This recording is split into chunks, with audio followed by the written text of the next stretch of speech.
Okay, we're going to continue today with part two of the biography of Rabbi Shlomo Zalman Auerbach. Remember, we started a biography series? Yeah, that was the last time I was. So we had first Rebbetzin Kanievsky. We spoke about Rebbetzin Kanievsky, and afterwards we spoke about Rabbi Shlomo Zalman Auerbach, the great Rav who was in Yerushalayim, born around 1910 and passed away in 1995. And we spoke about his sensitivity to people. We spoke about his wisdom, his love of a fellow Jew, and how he was so insightful and gave attention to each person and cared for each person individually. He was also a tremendously diligent studier of Torah. Something interesting that I saw about him today that I wanted to share with you. I'm only saying it. Not that I think we should be in, but I think it was a good insight. I'll start off with a story that I heard from Rabbi Wein. Rabbi Wein, very, very, even now that he's in his 90s and he's blind, he just authored a new book, a small book on anti-Semitism. A year or two ago, he authored a book on Musaf of Rosh Hashanah regarding the prayers of Musaf of Rosh Hashanah, then one on Musaf of Yom Kippur, and then he wrote a book on 8 people we met on the way home, 8 totally different types of people who all somehow or another had a hand in the creation of the state of Israel. So he is a very interesting book. So he is a worldly person, and he always, Rabbi Wein, always knew the news. Like he was, and in Israel, also, I don't know if it's like that today, but it was until fairly recently, and probably is like that with the war now also. People are always listening to the news.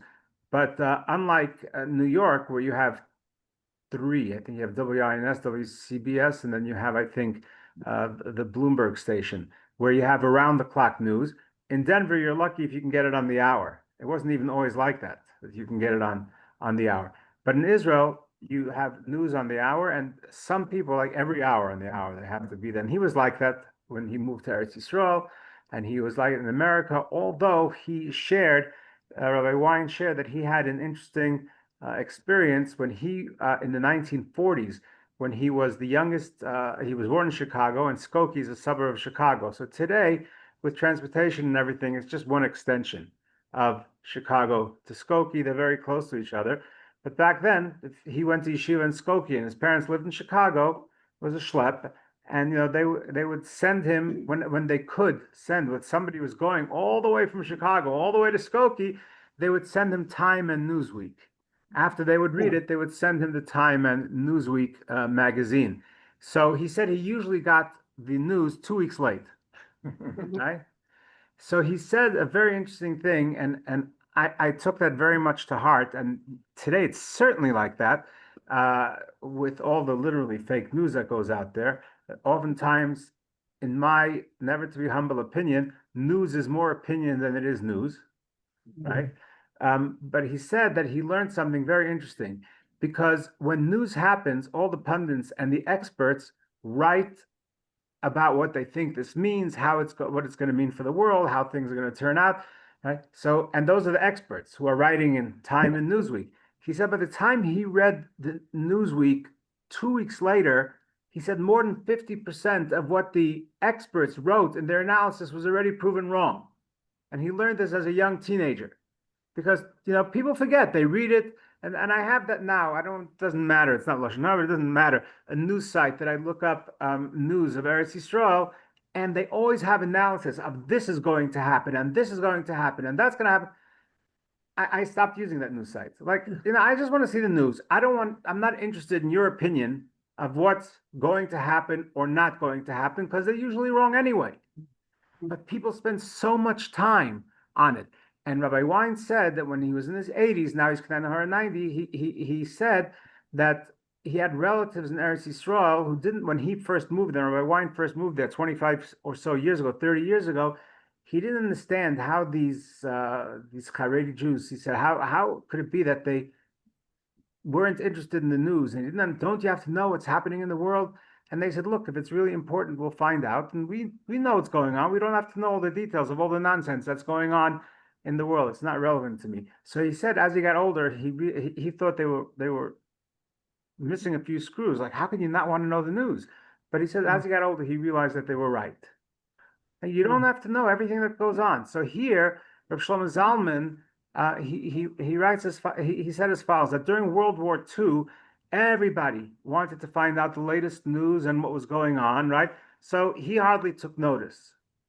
So somebody asked him why he showed no interest in such important events that would certainly affect his life.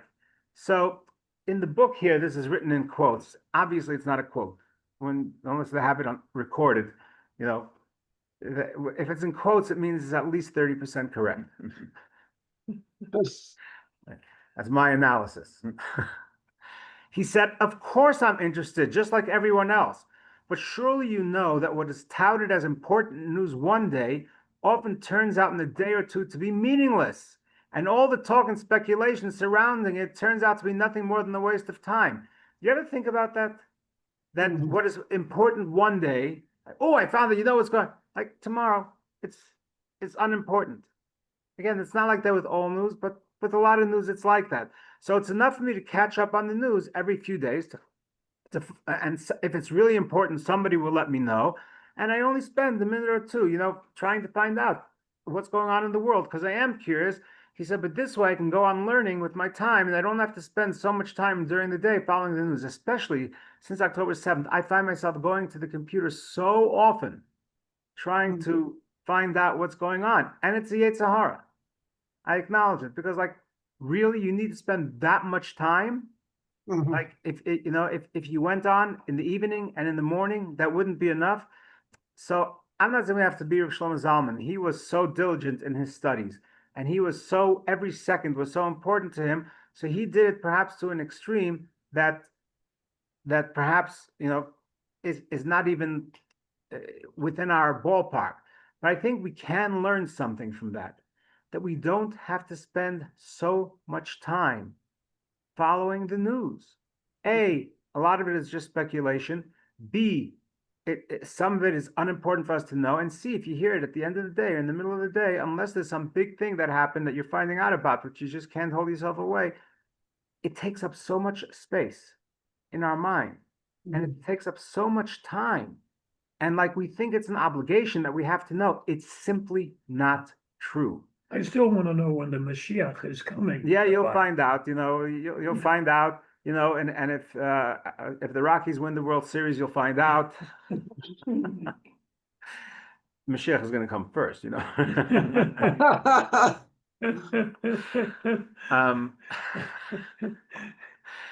So I just thought that reading that from him, this is not something that's new to me in terms of people who are fastidious and so careful about their time that they don't always have to know. But as I was reading it, I said, I don't have to be there all the time, constantly checking out. No, there's enough. And also, bad news, unless it inspires you to daven harder and to be maybe more charitable to those who need it, it doesn't do a lot of good for your, for the way you react or the way you behave or for your demeanor, right? Doesn't do a lot of good. So just something to think about. His sensitivity to people. So there's a beautiful story. When parents name a child a name, so oftentimes a lot of very, very important thought goes into it, especially if they're named after people, especially if there's family members. And unfortunately, oftentimes fights break out between parents who just had a baby, what the name is going to be. Unless you come from the 60s or 70s, you name your child Bright Moon or, Lavender Flower, or I recently I just heard some really weird because, it was about where they were when the baby was conceived. That's how they named them, so there's a lot of strange names. But as a Jew, we have to know that name is important. A name is an important thing, and it relates directly to the neshama. My parents, I was very fortunate, and I'm this way with my children because I learned it from my parents. My parents would never, I think my mother got it from my father, I don't know, would never intervene or interfere. And interestingly enough, this was perhaps more than other, they would never even make a suggestion on what we should name our child. And Baruch Hashem, we have 10 children, and my parents were alive for all births of all the children. They never made a suggestion, and they never got involved. If we wanted to know the history of somebody that we wanted to name after, they have a second name, then they would tell us. And my father always said that the Gemara says that when a child is born and the parent gives a child, the parent has, it's not actual prophecy, but there's a sense of information from above that is put into the parents' neshama, that they should have an inkling of what the name that relates to this child. They're given a sense of nevuah. Again, it's not real prophecy, but a sense of inspiration or something, that they should know what they should name this child. So if you name them after the color of a flower, or the last time you painted your house, what color the paint was, it doesn't do that a lot of justice. But my father used to tell me all the time, he said, it only says that a parent has that intuition, not a grandparent. And therefore, my father said, I'm not going to say anything. If you want to ask me something, we would ask him and he would tell us, but he wouldn't involve himself in the name. And we were the same. Of course, there were certain names that, my parents were thrilled that we named them, and other ones, they just said it's a nice name. I mean, it's whatever, but I thought that was very interesting. However, that having been said, very often people do come to rabbis or other such people to ask them for advice on what to name a child. So there was a story once where took place in Israel, in an apartment house, that a family wanted to name their child Yonasan. Yonasan means God gave, God has given. God has given, right? So they wanted to name them, but they what happened was, in their building there was a child named Yonasan who had died young. Now, oftentimes, I don't know if you've heard this, when people name children after relatives who died in the Holocaust, or somebody in general who died a very difficult death, people don't like to name after that because they say it's a bad omen. So what they'll do is, but in the Holocaust, especially if they were left without family, people want to remember that person and remember their name. So they'll go to a rabbi and ask if it's okay. And oftentimes the rabbi will say, it's okay, add another name. So let's just say, the name was Moshe. So they'll say, add the name Chaim, which is life, to the name. So if that would be a negative omen, or even if it would make you feel badly, I don't want to wish that type of life on my child. So add a different name. So all kinds of questions like this come up to the rabbi. So here, the family wanted to know, can we name our child Yonasan, even though there was another child in the apartment building whose name was Yonasan, who died young, and maybe we shouldn't do it. Maybe it's a bad omen. So Rabbi Shlomo Zalman is so, he said, yes, you can name your child Yonasan. And then he told them, it has nothing to do with the fact that there was a child in your building who died young. He said he didn't believe that was going to affect one way or another. But he said, imagine that child is going to be 2 years old, 3 years old, 4 years old. As the child goes, he's going to be running around. Every time you want to call him, Yonasan, and the mother or the father of the child who's in the building is going to hear another child by that name being called. And every time they hear it, it's like stick them in the gut, or it'll hurt them, because you have a little Yonasan, and I lost my Yonasan, and therefore, I'm sorry. So he didn't say he should. He said I think it's better not to, because you need to be sensitive to the person who are living next to you. They may not have lived next to him forever, but however long it was going to be, Rabbi Shlomo Zalman was so careful of not to cause someone else pain. He said, it's not a halacha, I'm telling you, but he was so careful about the mitzvahs ben adam lachavero, between man and fellow man, that he suggested and he recommended that they do not name the child that name. He was a very, very humble person. In a few minutes, I'm going to give you a few halachic decisions that he gave, that'll also give you some insight into his personality. but he was extremely humble. And yeah, that was like Moshe Feinstein. Like, I'm sure besides his wife and maybe some childhood friends, but even then probably not. Once he got older, nobody called him Moshe except his wife. And you don't call the greatest rabbi of the generation, hey Moshe, you know. But Reb Moshe Feinstein would be walking on the street, and somebody called Moshe and talking to me, Reb Moshe would turn around because he thought they were talking to him. Like, oh, so somebody called me Moshe. What's wrong? Okay. So Rabbi Shlomo Zalman had a nephew by the name of Shlomo Zalman Auerbach. He had the nephew by the same name. And he was once at a bris, and both of them were there. You know? And it was understood that Rabbi Shlomo Zalman, being the great personage that he was going to be the sandik, which is the highest honor at the bris, which is to hold the baby during the circumcision. So he was standing there, and his nephew was a friend of the young father of the baby. So what happens is, you ever see at a bris, you get somebody to carry down the child, carry the baby to the front with a moiled? Well, that's a nice honor. If you run out of honors and you don't have enough honors, I don't go for this, but many people do. They do second chayka, that means you get to hold the baby second. Third chayka, you get to hold the baby third. Like, they chop it up. They don't have one person or one couple walking the child down. They have 2 or 3. So it came third chayka, third, in English, this is not what it is. They would call him a godparent. It's not what it is, right?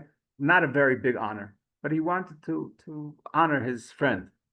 So he goes, third chayka, Rabbi Shlomo Zalman Auerbach. And Rabbi Shlomo Zalman, this Irish walks down to go hold the baby. They thought he was talking about him. Like, it didn't, okay, that's what he wants to give me. I don't expect anything more. And it was the same thing that at times when he would receive titles, there are many, many stories about great people who despised all the titles that people wrote when they wrote letters. And they said, I'm not deserving of these titles. Sometimes the titles were, they were appropriate. They just didn't want to see it. So there was one time he got a book. Some of the stories that are told about this, I think are made up just because to me, they don't sound logical. One, which as they say, Rabbi Kiva Eger from the 18th century, he got a title where it says, in honor of the great sage, the tzaddik, the righteous, the teacher of all those who live in the Jewish diaspora. And when he wrote a letter to somebody else, he penned the same thing back to that person. So, or to somebody else. So they said to him, why are you giving titles like that to somebody else? So he said, I see it's they wrote it to me. I guess that's the way things are today, and that's why I wrote it to them. So Rabbi Shlomo Zalman, and I would concur with this, said that can't be a true story. Because Rabbi Akiva knew who he was, and he wouldn't write a title like that to somebody. He was a man of truth. He wouldn't write a title to make a joke to somebody else. So Rabbi Shlomo Zalman said he didn't believe the story. But that having been said, there is a story of Rabbi Shlomo Zalman where he once got a book as a gift from somebody. Somebody wrote a sefer, and in the book were written all these titles and so on and so forth. And before he put it on his shelf, he went to one of his sons and he said, do me a favor, tear out that page. So that I can imagine being true. He didn't want to say, he's not interested in what people call him and all the titles, that he should feel arrogant somehow. This happened. I have a friend in Yerushalayim. His name is Yanti Burstein. He's got to be one of the most righteous people of the generation. He raises and distributes millions and millions of dollars a year to a charity without taking a penny for it. He himself, I don't know that he's poor, but he doesn't get any money for all this work. And my son Moshe has become a disciple of his. I mean, he's learning the ropes from him, where he raises all this money, and on a daily basis, like he puts out cartons, he has people, cartons and cartons of bread in poor neighborhoods. People can come and just take without asking. Anybody can take. So if somebody is not deserving, they can still take because they don't ask questions. He finds out, he's taken my son Moshe of tours of the really poor neighborhoods in Eretz Yisrael, like the back alleys that people don't know where people are living, and finds a way to get them money.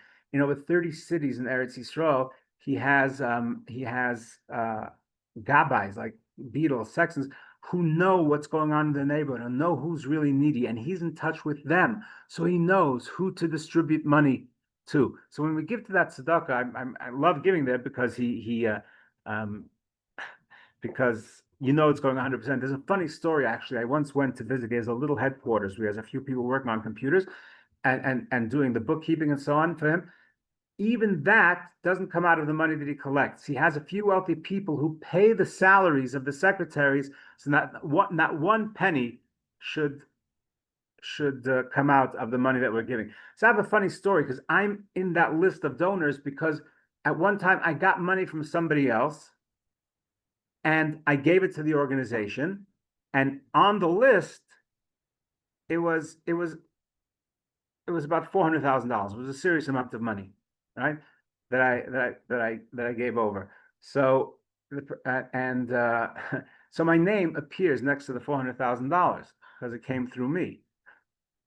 Didn't come out of my pocket, but it came through me. So there's one person in Denver who's extremely, extremely generous, who supports this very much. And this guy told me the story himself. He said because that guy's such a big donor, like he gets to see some of the books where we give out. Like I saw lists of we gave this much to this wedding, this much to this wedding, this much to this wedding. Like it's unbelievable the amount of weddings that they help support. But so this wealthy guy from Denver was there, and he looked and he saw $400,000 Yaakov Meyer. If you stop giving, you'd stop got fish. No, it happened the other way. He said, if Yaakov Meyer is giving that kind of money, I have to up my gift.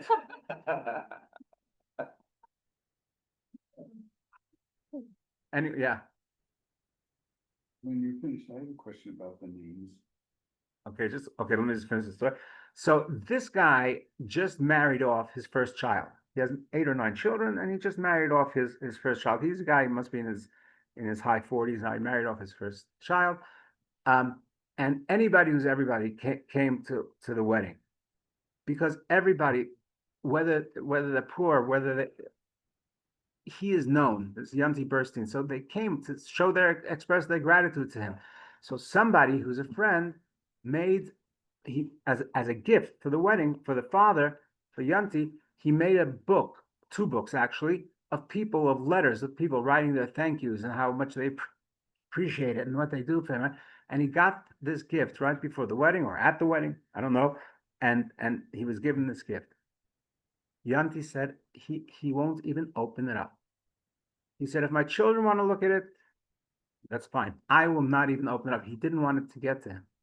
He didn't want it to think, and he would not. That's a story like this one of Rabbi Shlomo Zalman. He had the page torn out of his book, but this was a story that happened last month.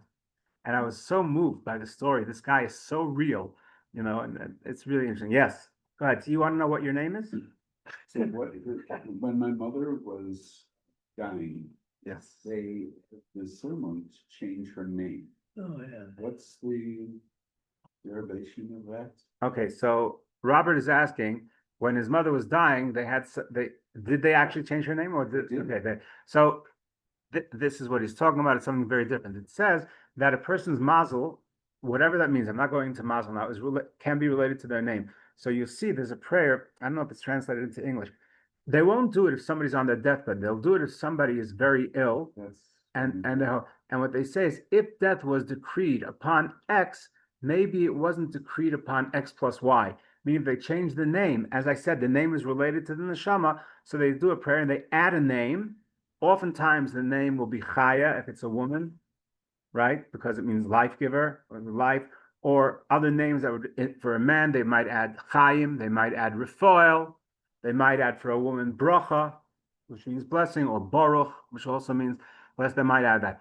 If the person still lives 30 days, then the name sticks. If the person doesn't live 30 days after that, then it's dropped and it's not used on the tombstone. It's not used for everything. If it didn't last 30 days, they don't call him up to the Torah using that name. Because he's dead. And I've heard Spartan use machlif, like exchange. So that's not even an Ashkenazi name. That's interesting. I didn't know that, but that makes sense. So that's what it is, that they would hope that they added a name. So for instance, old Mr. Barron, Sheldon's father, Adolf Baron. His name was Hillel, and they added the name. He was very, very ill. He was in his mid to late 80s, and they added the name Chaim, and he lived like a year and a half, 2 years with that name. So the name became Chaim Hillel. That was its name. But that's the rule, 30 days. There's a 30-day rule. Okay. All right, let's continue now with Rabbi Shlomo Zalman. Rabbi Shlomo Zalman was a strong believer that he said when the ark was made, the ark that carried the tablets. So the Torah says there was a box of gold on the outside, on the inside. On the inside, it was covered with gold, and there was wood on the inside. He said it was the ark. If they spent so much money and so much gold on making some of the other utensils and vessels for the Beis Hamikdash, right? Why didn't they make the ark out of full gold? It was wood and it was covered with gold, and there was one box that was white. Why did they do that? Right? So he said they had, the Levites had to carry the ark. He said it would have been so heavy to make it out of gold. He said, if the Torah is too heavy, and here's the quote that he said,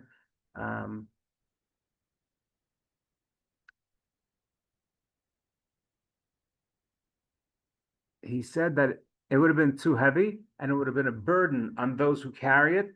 And if it's too heavy, then it can't be the real Torah.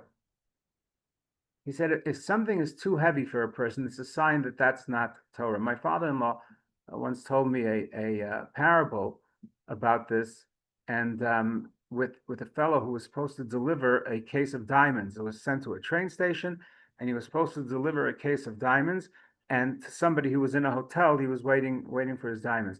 So he gets off the train and he goes to the hotel, and he has to schlep upstairs. Either there was no elevator or the elevator wasn't working, and he schleps up the stairs. And by the time he gets to the 4th or 5th floor and he knocks on the door, he's sweating bullets and he's breathing heavily.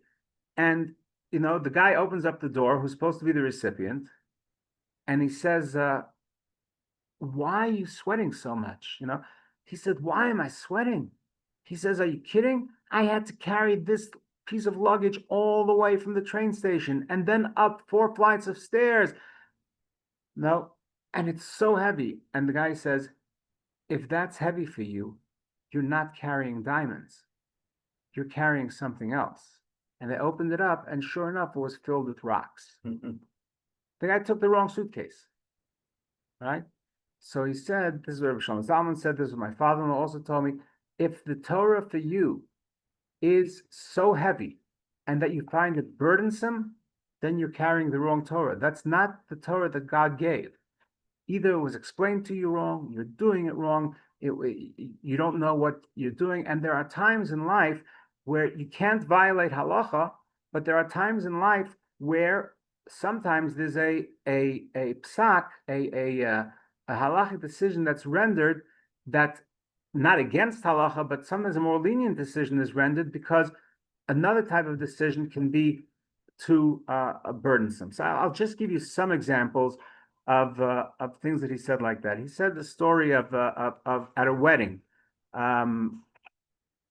He was Rabbi Shlomo Zalman held. I don't know if you've ever seen that. Oftentimes, if you go to halachically observant homes, when they fill the Kiddush cup, they'll fill it up to the top, right? It's like my cup overflows. It's like your cup should be filled with blessing, right? So it's filled to the top. From Shlomo Zalman held that's not necessary. It's a nice thing to do, but it's not necessary. As long as it has the required amount of wine or grape juice or whatever it is that you're using, it doesn't have to be filled to the top. So he was at a wedding once, and he was officiating. So towards the end of the wedding, he was standing there, and somebody was filling up the cup with wine, right?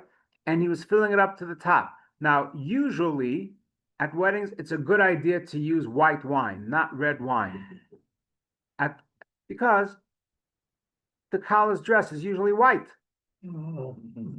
So this fellow was filling it up to the top, and Rabbi Shlomo Zalman said, it's very nice that you have such a chumrah, such a stringency, that you want to fill up the cup to the top.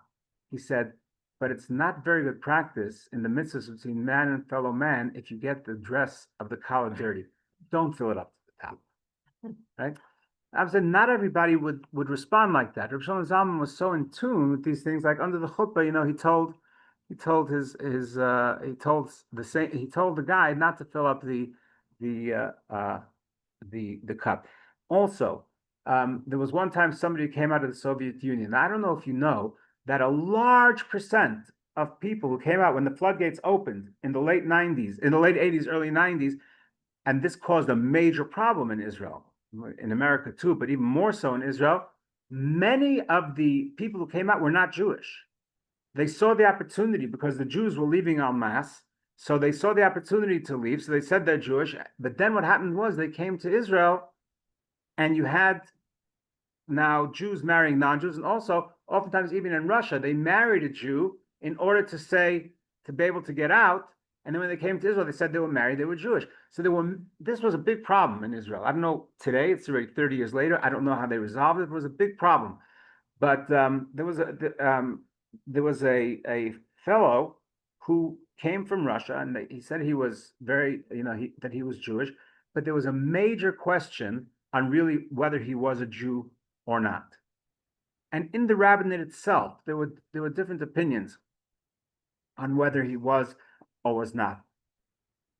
One rabbi, a specific rabbi, was given the case and had to look through it very, very, very thoroughly. And at the end, he said, this man does not have to convert. He's a Jew. And when Rabbi Shlomo Zalman heard that, and he knew the guy wanted to get married, he said, if such and such said so, we rely on his decision. But not only am I going to say that it's acceptable, I want to officiate at his wedding. Because I know that if I officiate at his wedding, nobody will question his Jewishness. So Rabbi Shlomo Zalman didn't know the person personally, right? But this was his sensitivity to be an adam lachaver, between man and fellow man. Another thing, I don't know if you know that there's something in Eretz Yisrael called the Tzomet Institute. Now, the Tzomet Institute is something that tries to make devices that generally are forbidden on Shabbos, like microphones, which are forbidden to use on Shabbos, but they try to create them in a way which would not violate any Shabbos violations. I know at least one synagogue here in Denver that uses such a thing, but it's on the microphone specifically, there's a major question, because the way they do it, you have to rely on a lot of leniencies. If it's good at all, you have to rely on a lot of leniencies. And to rely on a leniency, you have to have a really good reason, especially when it comes to Shabbos, right? Because Shabbos is so important. So there was a girl who had cerebral palsy, and she was in a wheelchair. And so she got around, people pushed her in a wheelchair, and then eventually she had an electric wheelchair. But she wanted to stay home on Shabbos because she refused to use the wheelchair. So she got a wheelchair from Tzomet. Now, I don't want to explain the halachic intricacies involved in it with grama and so on, but according to the rabbis at Tzomet, again, not everybody agreed, according to the rabbis at Tzomet, one could use this, I don't know if it was a wheelchair or one of those carts, I don't know what it was, that this could be used on Shabbos. The girl refused to use it. She said, I'm not going to use it. This, not everybody agrees, and to rely on such leniencies for Shabbos, she said, this girl with the cerebral palsy said, I'm not interested in doing that. And she wouldn't use it. But as a result, her parents had to stay home all Shabbos because they couldn't leave her at home alone. She had to have somebody with her all the time. So the normal things that a person would do, whether they get invited out for Shabbos or whether they go around. And again, this is not a statement on any of the chairs, because since then, new ones have been made. I'm not making a statement at all. I'm just telling a story. This is not a statement about the chairs. So Rabbi Shlomo Zalman heard about it, and he went to the girl and he said, I'm telling you, you are allowed to use this on Shabbos, right? And he said, it's very nice that you want to be machmir, that you want to be strict, that you don't want to use it. You're entitled to do that if that's what you want to do, but not at somebody else's expense. When it comes to halacha, when it's absolute halacha, it's one thing. But when it comes to being machmir, and in this case, your parents till who knows when have to stay home all Shabbos, or they can never go out, you can't do that to them. And therefore, for you, it's not considered like a b'diavad, second, third, fourth, fifth choice for you, you're allowed to use it. And if you're worried that you're going to go on the street and people are going to say, how could you be using that on Shabbos? I'm willing to put a sign on the back of your electric cart saying that I approve of it.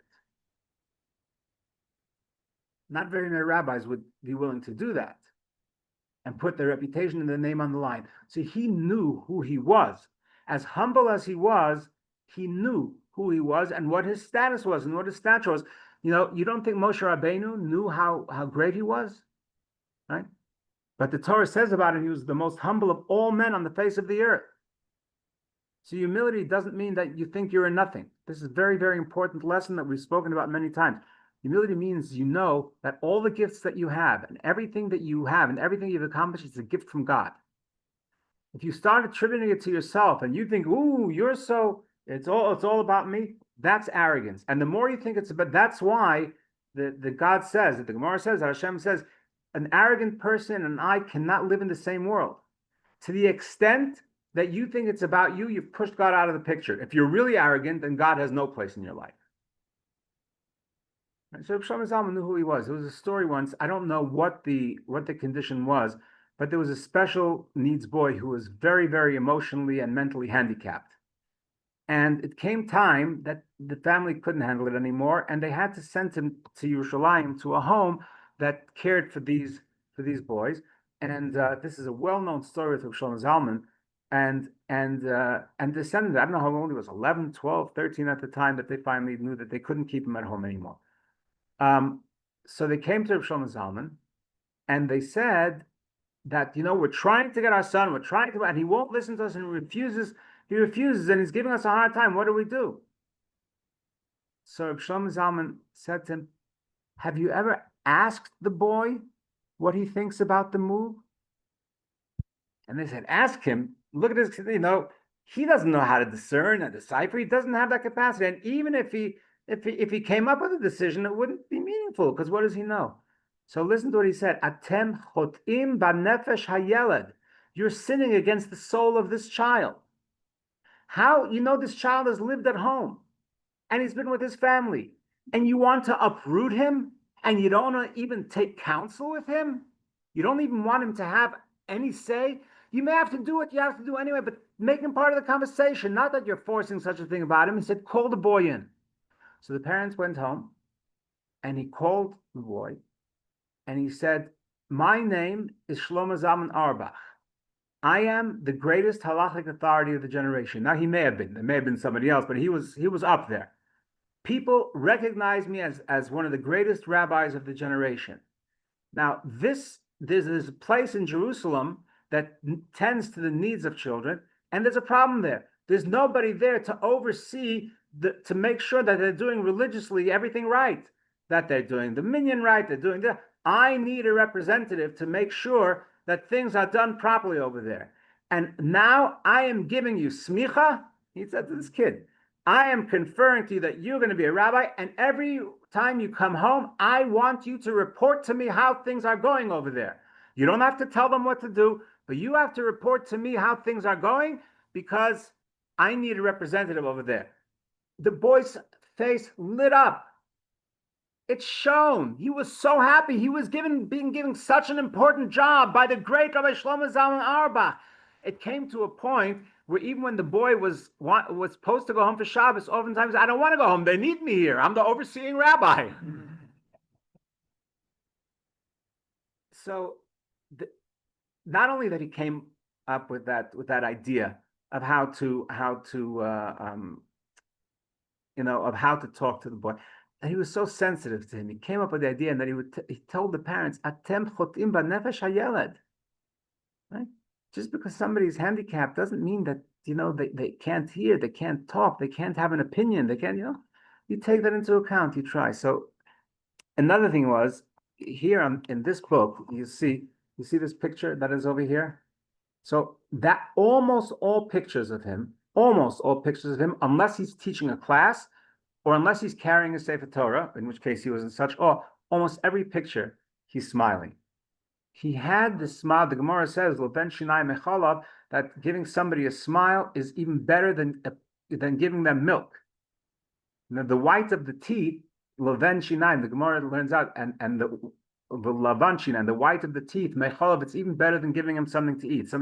Because the milk will last him however long the milk lasts him. The smile could last a lifetime. And Rabbi Shlomo Zalman always had a smile on his face.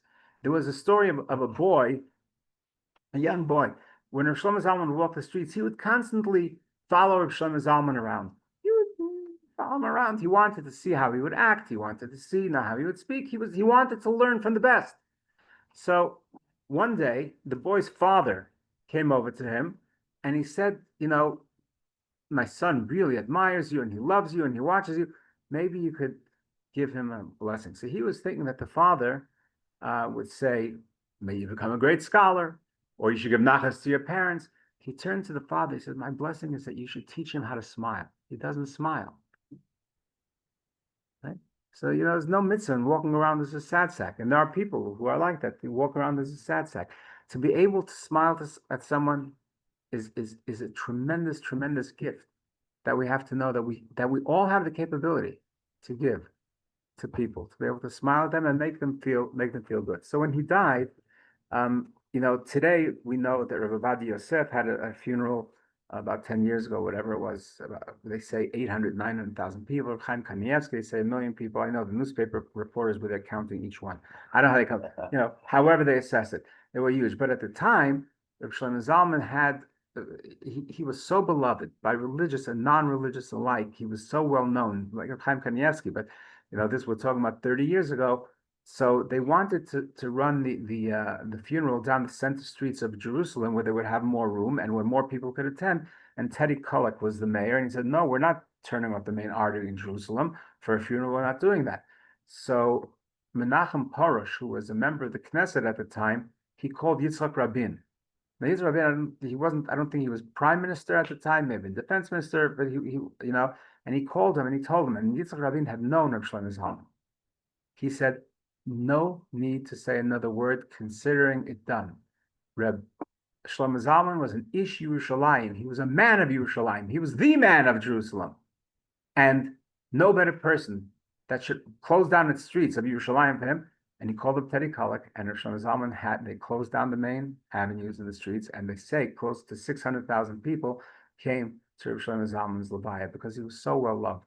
And he was a man, again, like we spoke about Chaim Kanievsky many times. He wasn't a politician. He was a Rosh Yeshiva, and everything else he did out of his house. All the halachic. He was actually, at one time in the 1950s, he was offered the job of becoming chief rabbi of Jerusalem, and the yeshiva was not paying him so well. They were paying a Rosh Yeshiva salary, and he was actually considering the position. So the people at the yeshiva went to the great Chazon Ish. So this happened before 1953, because the Chazon Ish passed away in 1953. And they told him, they want to take him as a chief rabbi, and and he's going to be a rabbi, and he's going to have to make decisions, but we need him at the yeshiva. So the Chazon Ish said to them, why do you think you have dibs on him more than the city of Jerusalem? So they said, but he's so important to our yeshiva. So he said, look, he's considering he has a large family, and he's going to have to marry off his children, and you're not paying him enough. The chief rabbi of Jerusalem will get paid more than you're paying. The Chazon Ish was very, very practical. And they said, we'll do whatever we have to. And they offered him the job of keeping up at the yeshiva at the salary that the chief rabbi of Jerusalem was being paid. So he never took money for anything that he did afterwards, because he said, what I'm getting paid from the yeshiva is enough. I don't need more than that. He wasn't about money. He needed to cover his expenses. The yeshiva helped him cover the expenses. More than that, he didn't need. And he remained the Rosh Yeshiva of Yeshiva called Torah in Jerusalem until the end of his life. The last couple of years, last few years, he was no longer able to teach, to have lectures there. But aside from being the great authority, and he was also a Rosh Yeshiva of a great yeshiva called Torah, but he was really beloved by so many. And as I said, when I started this series, anybody we're going to talk about, you may hear halachic decisions, but even the halachic decisions that I'm sharing with you are really about his midos. If they don't have great midos, they never become a great personage amongst the Jewish people. Okay, thank you. We are on Parsha Balak. Page 856. 856, 857. So a couple of background items about this Parsha. Before we go into it, Amen. So if you look at the text on the Hebrew side, all the way through the Parsha, you'll see until the middle of the seventh Aliyah, which is on page 870, 874. There's no spaces in the Parsha.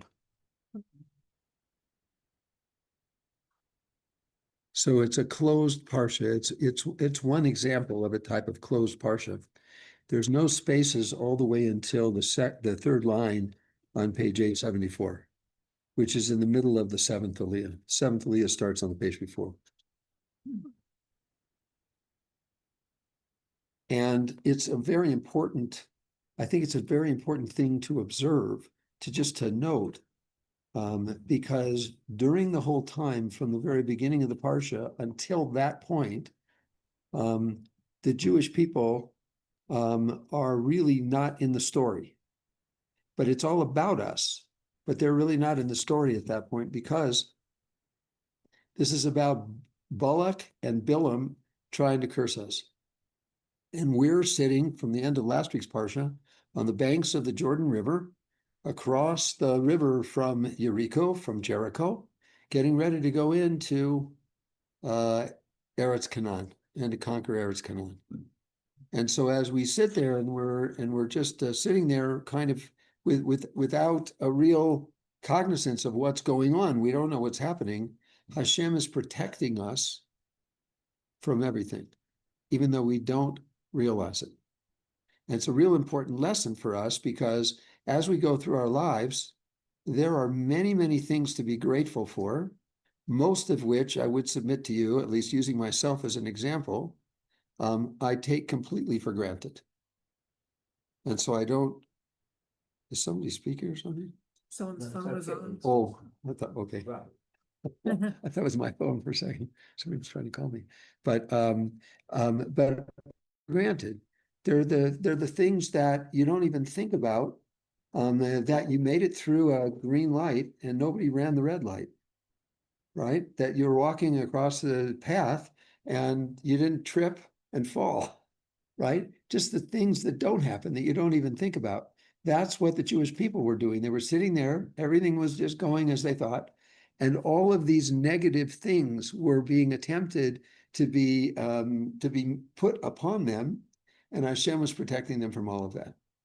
Another example that people give is that where you have we know that there's all sorts of microisms, what would you call them? Just things, microorganisms that are smaller than can be seen by the naked eye, and they're all around. They're germs and whatever there are. We saw this a little bit in COVID, right?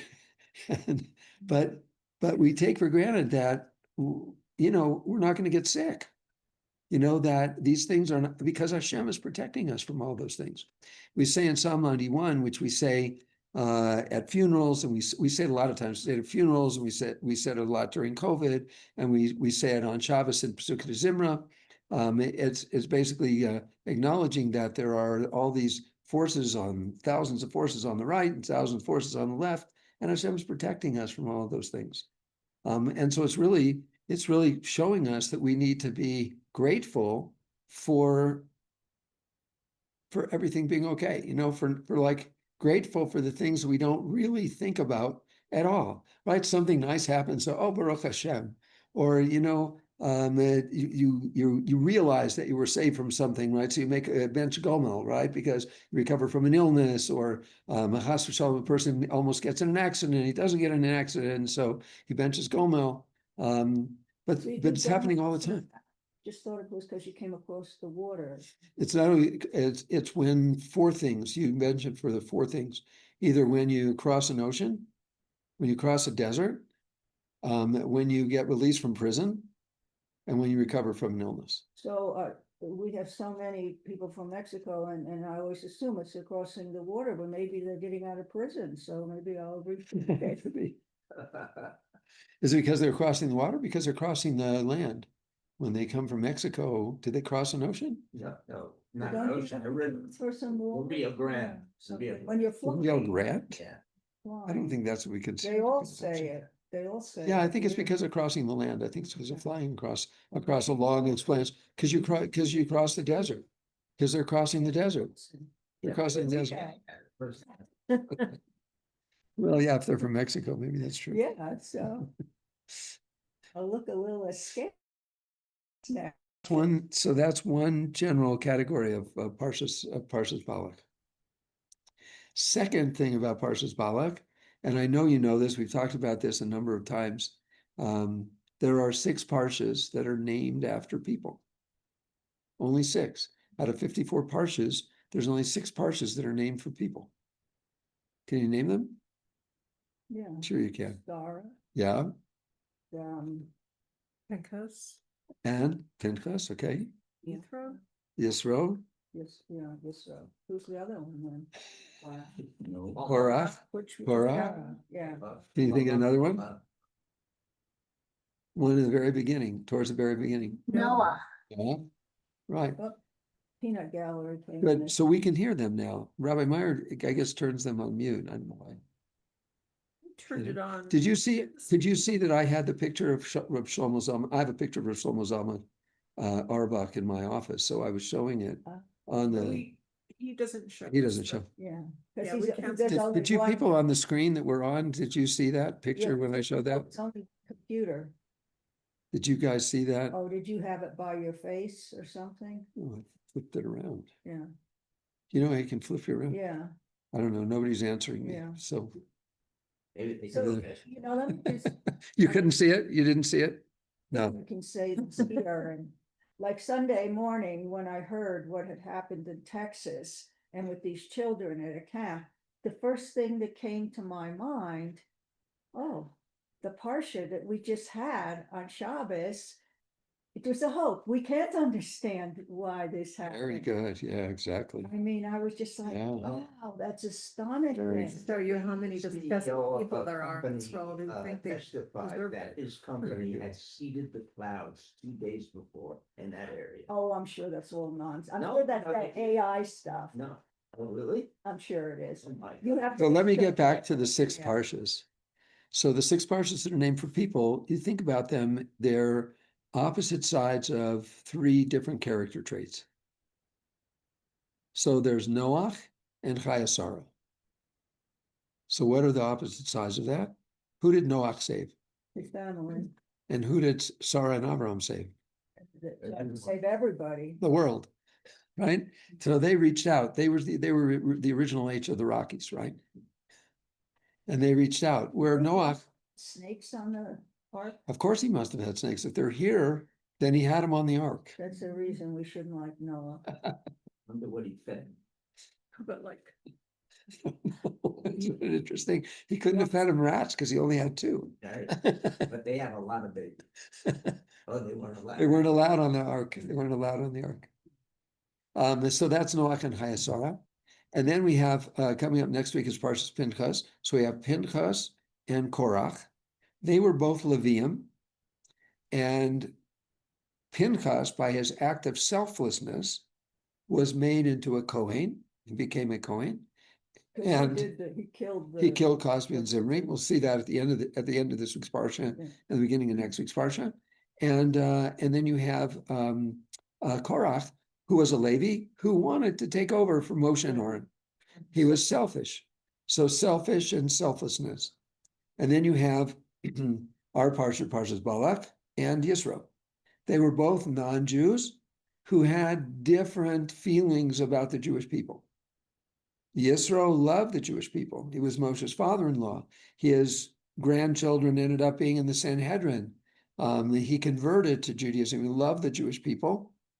And then you have, and they have Balak, who hated the Jewish people, who, along with Bilam, who hated the people even more than Balak did, wanted to curse the Jewish people, wanted to destroy, wanted to decimate the Jewish people, wanted to destroy the Jewish people.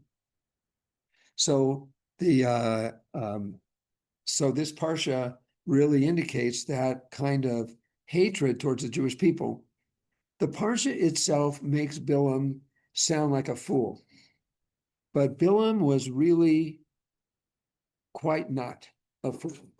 Bilam was intense evil, and he was really intensely evil, and he had in mind only evil things, from his whole base character to the fact that he wanted to destroy the Jewish people, because by destroying the Jewish people, one destroys the presence of Hashem in this world, because we are the ones that testify to Hashem being in the world. And so if the Jewish people are gone, then Hashem's presence, Has v'shalom, it's never gone, but I mean, it's gone in that context. And so destroying the Jewish people, and it's also, I think, the reason why the Jewish people has lasted until now. It's a miracle. We're not, at this point, maybe the maximum, what would we be, 16 million people right now? Maybe, 16 million people. And we just had a war with a country that was 90 million people. And it was the size of Alaska, and we're the size of New Jersey, they say. And I don't know if you heard this story, but there was a technician who was involved in running the Iron Dome for Israel, and he had gone to Ukraine. Oh, but that was. Oh, it was fake? I posted on it Really? a group that's Israelis. Yeah. I mean, living in Israel. Oh, that And was they it. said no, Yeah. they never gave it to them. Yeah, we have to be so careful now. I've How realized do you that. know that was AI? Well, because when something sounds so, you go, whoa, let me stop. I saw a video of this. Yeah, but they do it Testifying in the before AI. somebody in Congress. According to these What? women, one of them said she knows someone who's worked on it, that Ukraine asked for it and they wouldn't give it to them. Really? That's what they said. I know it tricked me, and I had posted in this group, and I got blasted. I've tried to be very Yeah. mindful now when I I mean, use this stuff. is what these Israeli ladies are saying living in Israel. So I don't know what the They're like, true "Whoa," emphasis, but I don't know. that's what they said. And they accused religious people of hosting it to try and make our prayers seem really important and lying about this in order. Yeah, because I mean, it's a great message. The message was that he came back to Israel and he said that it only worked 50% of the time in Ukraine to shield from the drones and the missiles, but it worked like 90 or 95% in Eretz Israel. You're talking about the Iron Dome. Yeah. I don't think Israel will give the Iron Dome to. Yeah. and- Evidently not. I'm surprised. I mean, it's surprised. I know. But I'm like, what? They gave it to Ukraine? But I posted it anyways, and then I got blasted for it. Really small. So I ended up getting rid of that, deleting what I posted, but Now nobody will believe you on anything. Well, Almost never no, post it's to them. just a very challenging time because of this AI now. They use it on just obscure things, and you go, oh yeah, and then you go, wow, sort of thing. But didn't they say though it's only supposed to work a certain percentage of the time, even in Israel, but it's working a lot better than it's supposed to? I've heard that. I have no idea now because it's, it did completely destroy the whole message that I had in my mind and up until this moment. Mm. See, I truly believe that that the reason that the things are happening now is because of Hashem. Sure. It's not because of the IDF. It's not because of how the technology. It's not because of any of this. It's because that Hashem is in control of everything, and He's protecting us just like He's protecting us at the time of Bilam and Balak. And so the message is that we shouldn't put our trust in the technology, and we shouldn't put our trust in the IDF, and we shouldn't put our trust in Netanyahu, we shouldn't put our trust in Trump, and we shouldn't put our trust in America, but rather we need our trust properly focused on HaKadosh Baruch Hu, because He's the one that's saving us. So it's a good message for that, because basically, man, it works better in Israel. Why? Because Hashem is watching over Israel, not watching over Ukraine in the same way. The very fact So see, I heard that there's some credit to that one. The fighter planes that bombed Israel. You hear about that one? There were no issues with them whatsoever, right? They expected a lot of them to crash. Because they it's a went so far, 2,000 miles. 2,000 miles. No, No, 7,000 miles one way. 37. They expected a See? lot of them to crash, not crash. A lot of them looked like they just had ordinary. And they had the fuel in the air, they had to, they had to refuel in the air and so forth. I think So Steve, a lot of things such as. can you hear me? What? Einstein's. Daniel, our discovering- technical wizard, is about ready to weigh in on this subject of. My observation. So the, is oh. is how come all of a sudden this guy develops there was a guy named Cohn who invented the Iron Dome. And it happened just in time for this. HaKadosh That's Baruch Hu. Hashem. Yeah. Rav Zvi, We say the- Rav I Zvi. think we're There's a on mute, beautiful- Dan. oh no, Yeah, they, You can hear No, me. we can hear you. a we can- beautiful illustration is with that first major assault with the like 300 missiles coming, that I think one or two got through and one only injured some poor Bedouin girl. That the best illustration of it was a picture that I saw with a hand of Hashem over Israel. It was impossible. That was the first time that was deployed that way, and it was impossible for it to be that successful. It was only Hashem. It's a beautiful, beautiful illustration all by itself. Okay. A lot of them that landed did not explode. I don't know if this is true, but I read that a lot of them were shot down by from United States bases. It is in the Iraq. point, Reb Chaim, with all due respect to you, it is the point, because the point of this parsha is that Hashem is protecting the Jewish people. We got the point. But coming up with examples of seeing how it works and of being really focused on the miracles that Hashem is doing for us every minute, every day, helps us all with our emunah in Hashem. Doesn't it help you? Then explain October 7 and the Holocaust. Well, I of course I can't, but I'll give you something to think about. And that is that if you look at the positive things that have come out of October 7th and the positive things that have come out of the Holocaust, then you can see that out of every negative thing that we perceive, there is always good that is within it at the time and good that comes out of it. Were Okay. very fact that A lot fewer Israelis died than what was planned. One of the things I would submit is that only 3 years after the Holocaust was over, after 2,000 years of exile, albeit not in the way that it will be when Mashiach comes, the Jewish people now have land called Eretz Israel that we Jewish people can go to on a relatively normal basis. That was something that I think came out of the Holocaust, because I don't think that the world would have gone along with that, but for the fact that they felt so guilty about what happened. yes, and I'll tell you something, at the very fact that Trump was elected and the other sides were so incompetent and stupid, it's also an act of Hashem. You know, the miracle of the state of Israel in the UN was it's the only time Russia and the US have ever been together on anything, isn't it? How come you're not at jury duty? You won't believe the miracle, but that's a different story for Shabbat, I'll Okay. tell you. Okay, there you go. So I agreed with everything you said, but I would add something, as far as the IDF and the dome and everything. It's that we're required to do our histad. We are, but it's Hashem but that it's really has Hashem control that- of everything that's going on. Yeah. And we need to recognize those miracles, because if we recognize them, then the rest of the world will recognize them. And when the rest of the world recognizes that it's Hashem that's in control, then that's going to bring Mashiach, because that's going to bring them to the point of how do they connect to Hashem through the Jewish people. And even this thing when I heard it on Sunday, oh my God, it was so horrible.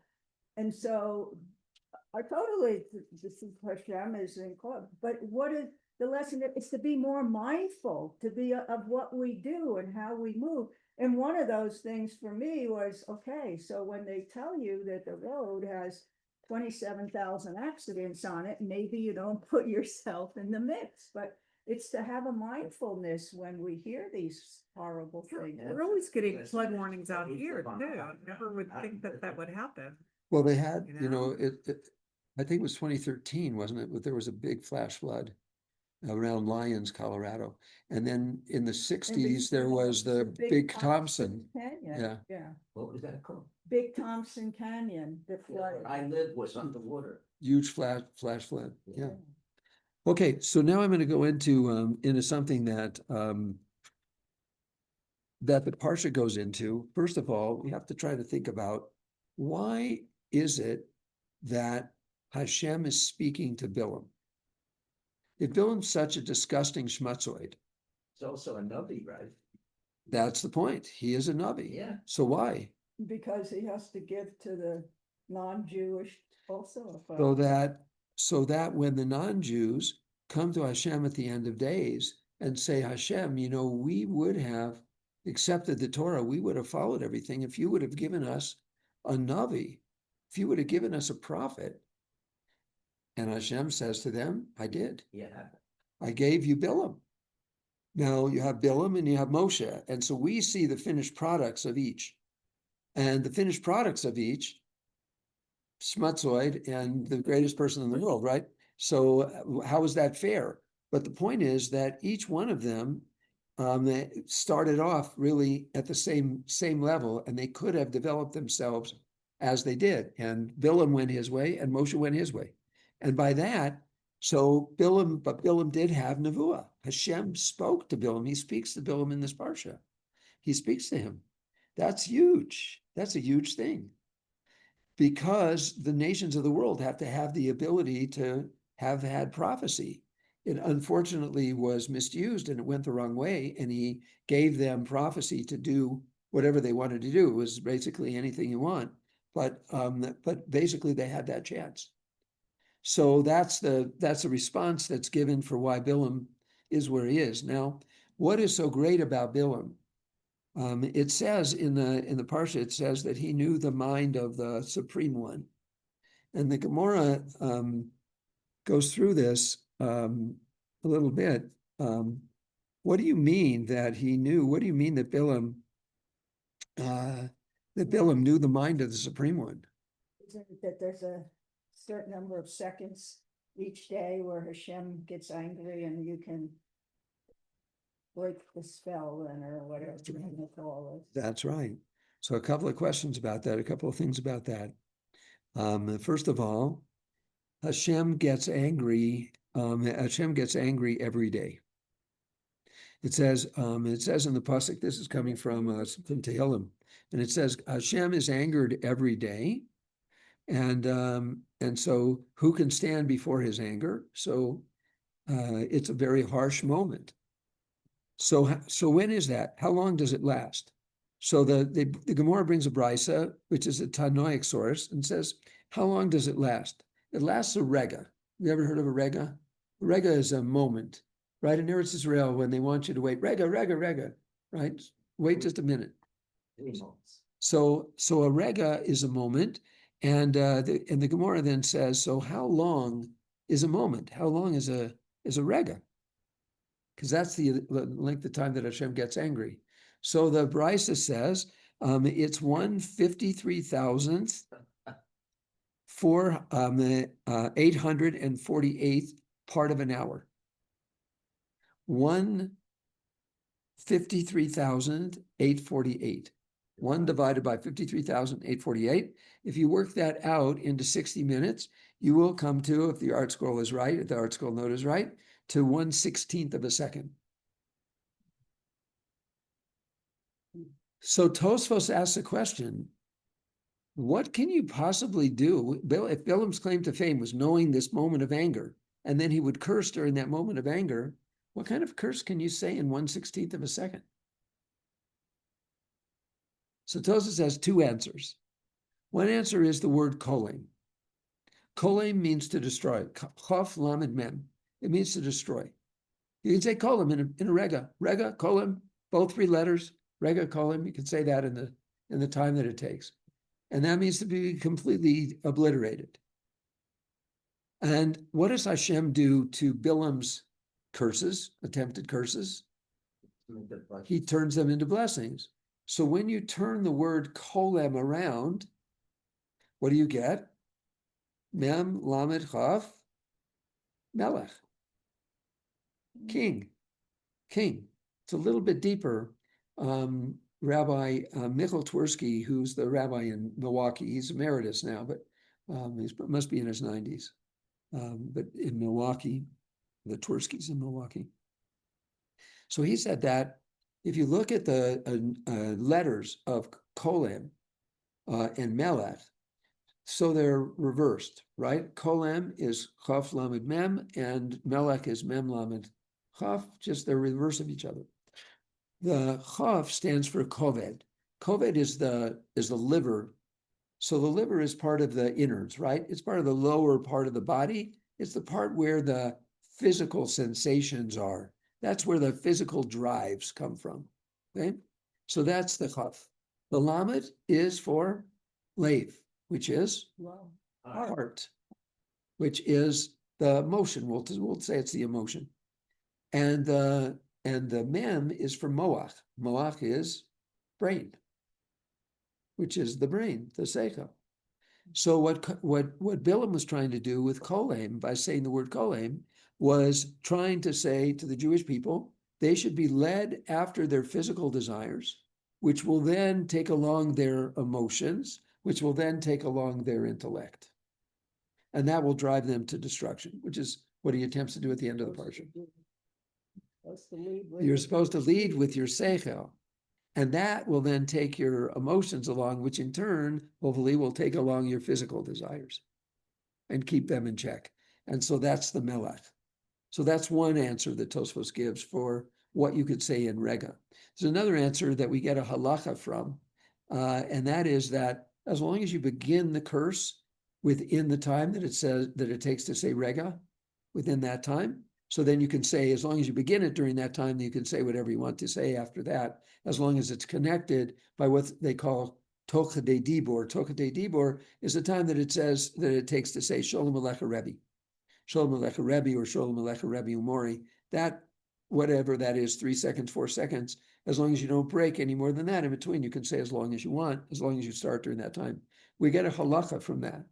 The halacha we get from that is sometimes, it hasn't happened in a long, long time here, but there used to be where we used to struggle to get a minyan for mincha.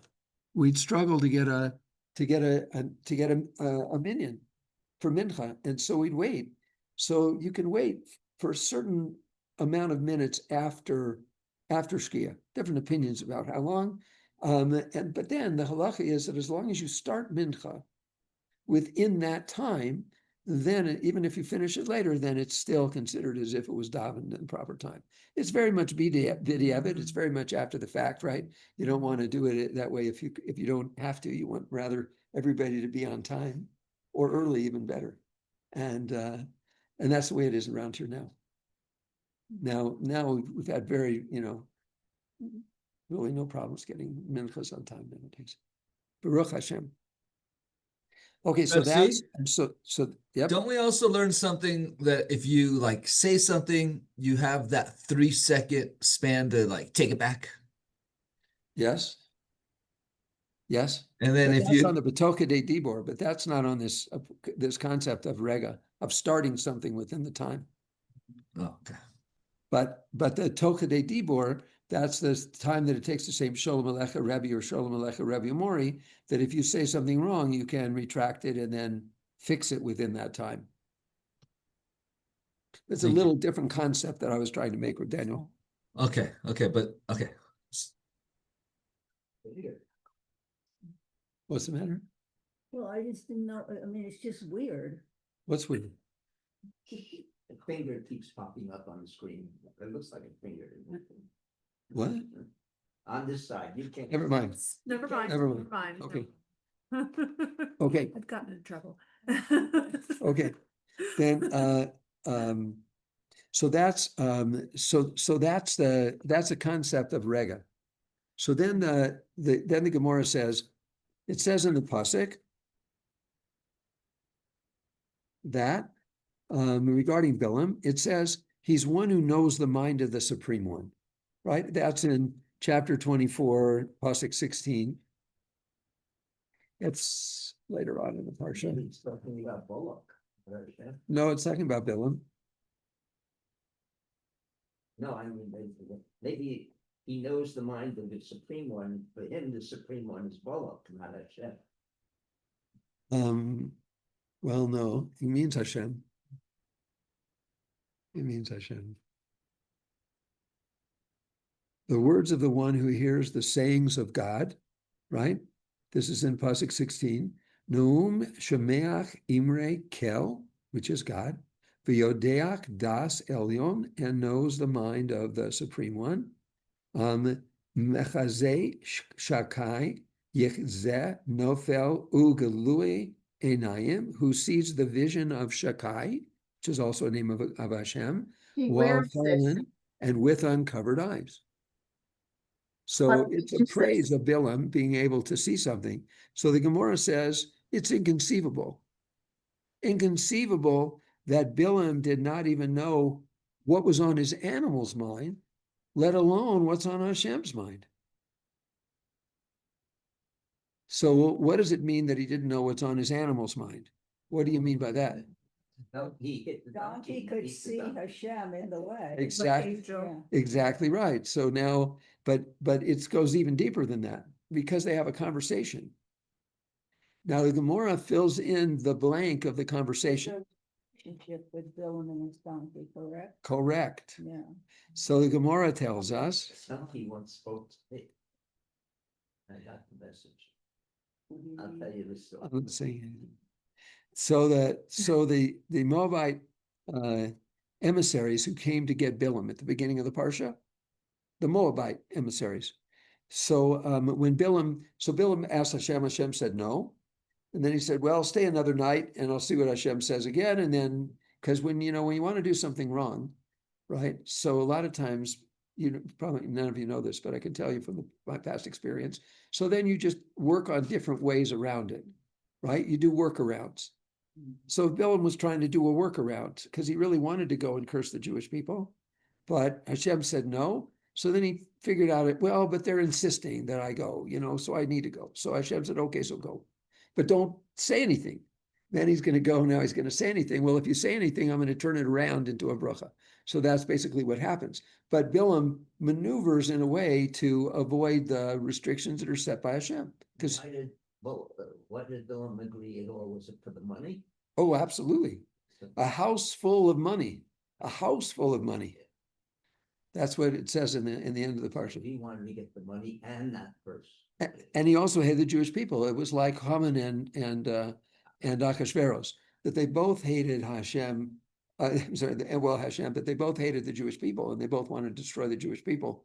So it's like the person that says, "Can I dig? I want some dirt," and the other guy says, "Oh, that's great because I want a pit." So it's a mutually beneficial to each one. Did Achashverosh really want to hate the Jewish people? It was Haman's influence. He really hated the Jewish people, but when Mordecai and Esther wrote the Megillah, they were under the control of Achashverosh, so they had to write it in a way that didn't make him look quite as bad as he was. Okay. So and the commentaries go into that, and the Malbim, primarily the Malbim. So it says, so what do you mean to say that he knew the mind of the Supreme One? He didn't even know the mind of his own animal. So what do you mean by that? So when the Moabite emissaries came to Bilam and they said, come with us. And so in the next morning, so he said he would. So he gets on his donkey and they say to him, don't you have a horse? Don't you have a Porsche? You're driving this Nash Rambler. Do you know what a Nash Rambler is? You old enough for that? Right? You're driving this Nash Rambler. Why don't you drive your Porsche? So Bilam says, because I put my horses in the marsh, which is like the same thing as my Porsches in the shop. It's getting tuned up so that when Hashem says I can go curse the Jewish people, I'll be able to jump right in and take right off. And so then what happens is that the she-donkey, and this is in the Psukim, and it says that the she-donkey said to Bilam, am I not your she-donkey? And then the pasuk goes on to say right there that you've ridden on me all your life until this day. That's the whole pasuk. But the Gemara puts in words into really Bilam's mouth. So basically, Bilam says, you know, usually I ride a horse, but my horse is in the shop, so I'm riding this donkey. So the donkey says to Bilam, am I not your she donkey? And Bilam says back to her, I use you merely for carrying burdens. I just use you for carrying things.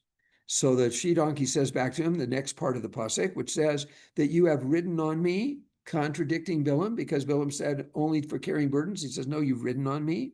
So Bilam then says back to her, only occasionally do I ride on you. You know, only when my Porsche's in the shop, that's when I ride on you. So the donkey, however, then said to him, all your life until this day, you continually ride on me. And so contradicts Bilam's contention that he just rides on her only occasionally.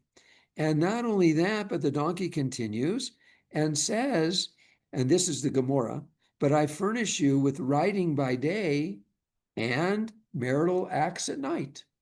Does that So right that there? the Chumash? Yeah. No, it says it in the Gemara, No. And it gets it from the following, because it's written, Hachaskin hiskanti.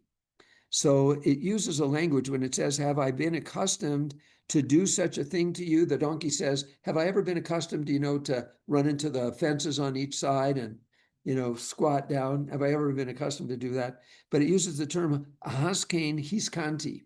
Haskein hiskanti is usachili sochenes. It's from Sochenes. So you might remember this from a Haftorah. There's a Haftorah about David HaMelech when he's sick, before he dies, when he's sick, and they bring him a Shumanite woman, Abishag is her name, and she is there to warm David HaMelech up. And it uses this term, of sochenes, a warmer, a sochenes. And that's the same terminology that the donkey used, hiskanti, same word. So just a different verb form. So based upon that, so the donkey says to Bilam, you use me for marital relations. So that's the donkey. So if Bilam doesn't know the mind of the donkey, he doesn't even know what the donkey's going to say to him, right? So how can he say this? So then it goes into the fact that what it means is that he knows the mind of Supreme One. He knew the exact moment that Hashem gets angry every day. He knows that exact moment when Hashem becomes angry. And a curse that is uttered at that specific time, that is going to take on immense power, immense negative power. So, and that's the meaning of what the Navi says to Micha. Micha is the Haftorah that we say for this week's Parsha. It's from Micha, and this is a quote from that Haftorah that we're bringing now in the Gemara. May people remember, please, what Balak, king of I don't know if you can see this, but we've just been invaded by some of the cutest things. Pirates.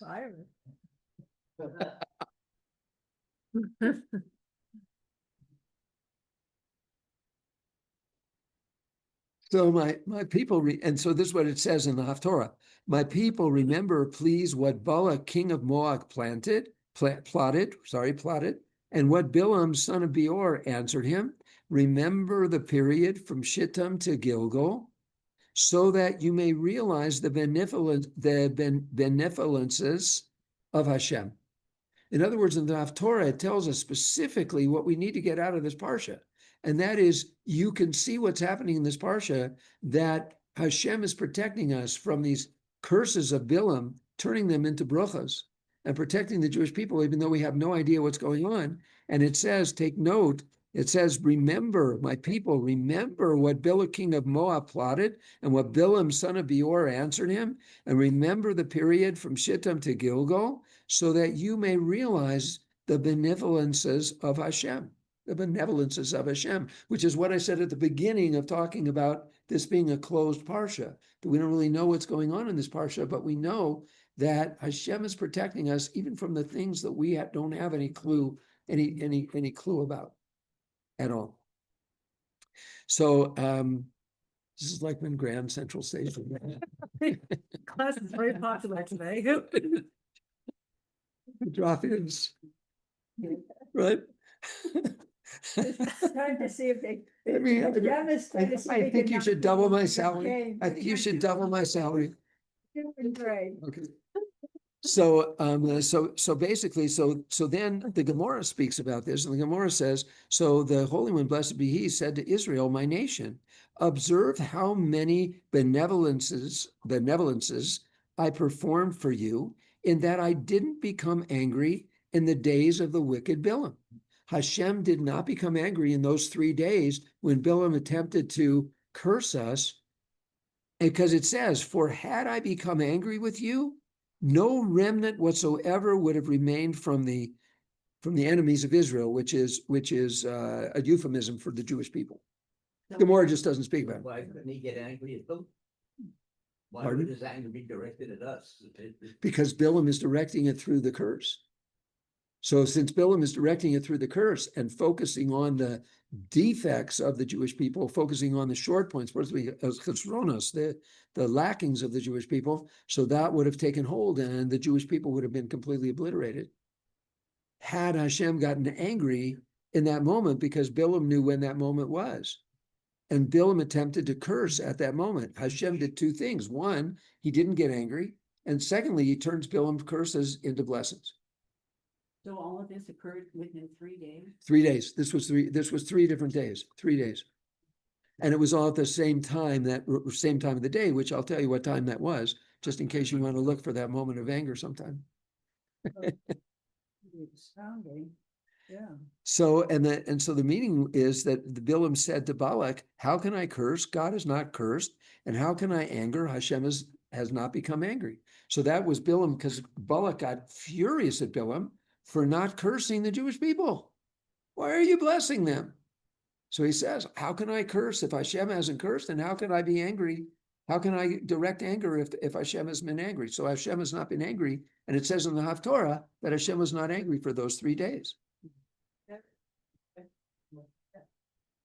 Because the non-Jewish people needed a prophet. But why him? They needed a prophet. Why him? I don't know why Hashem chose him. I don't know. I think he chose somebody who could have had the potential of going either way, as Moshe did. But he went the wrong way. He did believe in Hashem. He absolutely believed in Hashem. No question he believed in Hashem. And he's having Balak, bring 7 karbonos each time. He's bringing 7 bulls and 7 rams on the altars 3 different times. Each time he's trying to curse him. So the 7 is because of the korbanos that were brought by Abraham, by Yitzhak, and by Yaakov. They total up to be 7. And so he's trying to emulate what the forefathers did. He tried to do that another way too. He got up early in the morning to saddle his own donkey, right? Just like Abraham did at the time of the Akedah, got up early in the morning to saddle his own donkey. So he knows what's going on, Bilam. He's just a very licentious, evil, kind of disgusting person who's gone down the drain. Well, I mean, he believes in Hashem, and yet he can go as far as he went with how does that happen? How can you believe in Hashem and be so evil? Isn't the question. It's like saying Hitler believed in Hashem. What a question. Really, what a question. But don't we see that? Don't we see that in the world right now today? Did they believe in? I don't think a lot of people believe in Hashem. They think that this just happened by evolution, that there's no. I think that albeit misguided, I think that Islam believes in Hashem. It's misguided as to what they think Hashem wants them to do and the way that they want them to do it. But if Islam, if we would be doing the things that we're supposed to be doing, then I think Islam would just kind of go away, because they're pointing out to us where we're deficient. Yeah, I'm not thinking about Islam. I'm thinking about the secular Islam. But look at the Islam that's the evil. I mean, of October 7th, as he mentioned, October 7th. Yeah, that's Islam. Okay, but I'm thinking about the atheists. And even in World War II, wasn't there some kind of a pact between Hitler and the Russians. no Leader. the Arab the Muslim leader? Yeah. What's it called? Mufti, the The Mufti? Or- Grand Mufti of Jerusalem, Hussein. Um, He lived in Berlin with Hitler over the war.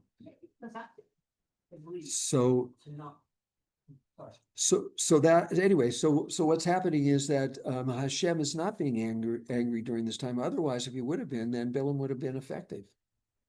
And, yeah, Are you saying you didn't get angry during that 1/16th of a second, or you didn't get angry at the Jews during that 1/16th of a second? he didn't get angry during that 1/16th. So you skipped those 3 He days. skipped those 3 days of that moment of anger, of that rega of anger. He skipped those 3 days. So it was not there. But now how do you know when that anger is? Don't you want to know? Yeah.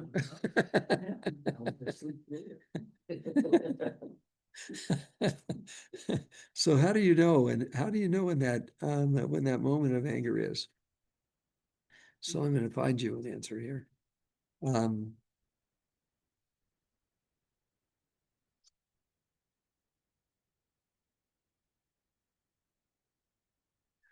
So the time when Hashem gets angry, the moment when Hashem gets angry, according to the Gemara and Avodah Zarah, is during the first 3 hours of the day. So the first 3 hours of the day, we divide the day into 12 and 12. So when we divide it in the daytime, we say on halachic hours, starts at 6 and ends at 6, right? So Netzach Hamas is at 6 and Shkia is at 6. So it's 12 hours long. So the third hour of the day, the first 3 hours of the day would end at 9 o'clock, 6 to 7, 7 to 8, 8 to 9. So by 9 o'clock, that's when the 3 hours of the day would end. So this happens during this first 3 hours of the day, from 6 to 9 in the morning. And when does it happen? When can you tell? When the comb of the rooster, which is normally red, when it turns pale white. When it turns pale white, when the comb turns white. And the Gemara says, well, it's always kind of white. And it says, no, it normally has red streaks in it, but when the red streaks go away, that's when it comes about. So Rabbi Shua ben Levi was being harassed by a particular heretic. And so he decided, you know what I'm going to do? I'm going to take a rooster, I'm going to tie it to my bed, and I'm going to watch it. And when the comb turns completely white and the streaks go away, I'm going to curse this heretic that's driving me crazy. And so he tries it. He ties it to his bed and he watches it and he watches it and he watches it. And he does just what you did. He just has a little manon name, right? Just a little doze. And he misses it. And he misses the time. Can wait till the next day. So he says when the moment came, he dozed off. And so he missed the time. So he says, I can tell from this, I'm not supposed to do this. Because Hashem must have caused me to doze off, so I wouldn't do this. I can tell from this that people are not supposed to, you're not supposed to punish, punishing other people is not good, or causing Hashem to punish other people on your account is not a good thing to do. So that's what he learned from that. And then the Gemara finishes off with the time and saying, when is the time in the morning in the first 3 hours when the rooster's comb turns completely white? And when the moment of anger comes, it's when the pagan kings put their crowns on their head and bow towards the sun. It's when the pagan kings basically put their crowns on their head and say, we're in control of everything. We're in control of what's going on in the world. And they bow towards the sun. And that's the epitome of Avodah Zarah. And that's when Hashem gets angry. And that's why he gets it. Because people, all the bad people who put the crowns on the head do it exactly the same time.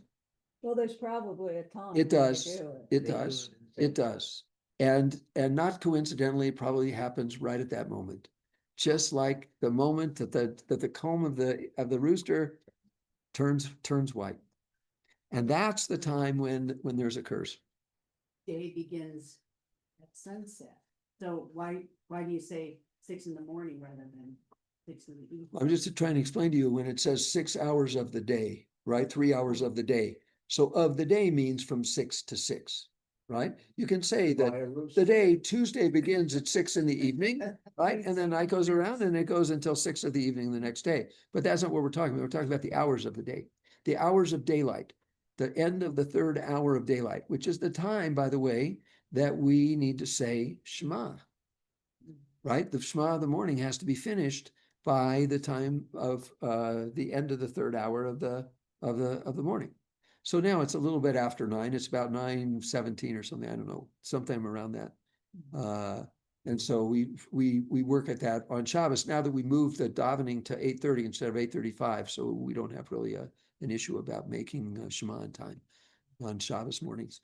But sometimes we do, like if we start later, like we start at 9 on some certain days for certain reasons. But anyway, so that's the 3 hours of the day. And that's when this moment of anger comes. It's good that we're davening during that time. That's a good thing to be doing during that time.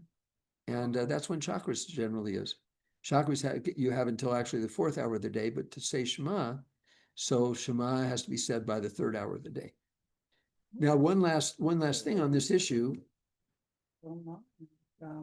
Yeah, right. So it's a problem. So many people who care about it say Shema before. And sometimes they'll say it as a group at what's called the Shema Katan, which is the Shema you say at first thing in the morning in the beginning of Pesukah de Zimra. There's another Shema, and so people will say all 3 paragraphs then, as opposed to just saying the one. The Gemara has an interesting question. It's called a Havamina. The Gemara has an understanding now. How important is this Parsha Balak? How important is it? It's so important that we have this concept of Hashem's anger bringing at this time, and we also have the concept that Hashem is going to protect us even if we don't know what's going on. It's a really, really important basic aspect of Judaism, that Hashem is involved in the world all the time, whether we're aware of it or whether we're not. It's a really important aspect. So the Gemara says, you know what? We should lane Parshas Balak every day when we say the Shema. Just like we say the Shema in the morning and in the evening, we should say Parshas Balak in the morning and in the evening also. I know, then that's what the Gemara says, but everybody's going to say oy vey. Everybody, it's a tircha tzibura, right?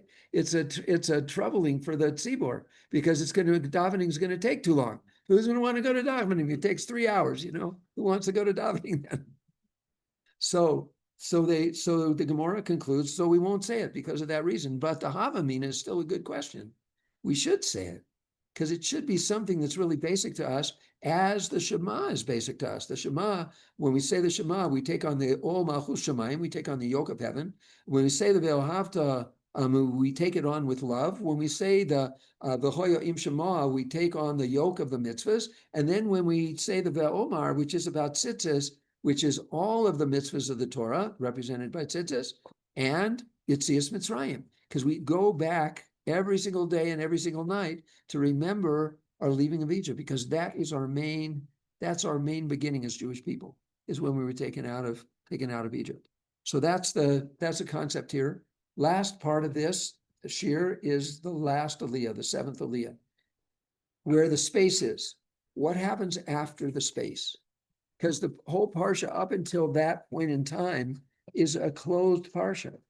So until page, what was it? 875, chapter 25. 875. We say how goodly and intensely how goodly. No, that's in the 3rd bracha. Matovu is in the third curse of Bilam, 3rd bracha of Bilam. But this, now, what happens after the space? That's already after all those have been said, and the curses were turned into brachas. So what happens after the space? What happens in the space is Vayeshev Yisrael b'shittim, that Israel sits in shittim, and shittim is a kind of tree, actually, and it's a place. And the people began to commit harlotry with the daughters of Moab. And they invited the people to the feast of their gods and prostrated. And so the Jewish people, primarily the tribe of Shimon, committed harlotry with these Moabite women. The Gemara goes into the fact that it was a more subtle type of thing. It wasn't all of a sudden, but they enticed the men to come and buy things from them. And then when they did, then they would give them special deals, right? And in the special deals, well, as long as you do what the service is to Baal Peor, which is an anything goes kind of service, as long as you're willing to do that, then I'll cooperate with you. And that's what happened. And there were many people 24,000 people who died by a plague as a result of this. And that plague was only stopped by, as it says, Pinchas, the son of Elazar, the son of Aaron the Kohen, saw and he stood up from amid the assembly. He took his ramach. Ramach is an unusual word. Ramach means spear, but it's resh mem ches. Resh is 200, mem is 400, and ches is 8. That's 248. What else is 248? The positive mitzvahs. What else is 248? Elohim. What else is 248? Avraham. The name Avraham is 248. But primarily here, the Ramach means that he took all of his positive attributes, all the positive mitzvahs, and that's what he used to kill an Israelite man he followed the Israelite man into the tent and pierced them both, the Israelite man and the woman into her stomach, and the plague was halted. That's what halted the plague. And next week we find out who they were. This week we don't know who they are, but next week we'll see who they were and who Pinchas killed, and that's what stopped the plague. Because that was the downfall of the Jewish people, was their own licentiousness. When the Jewish people fell off, that's what happens to them. Okay, have a good Shabbos. Thank you.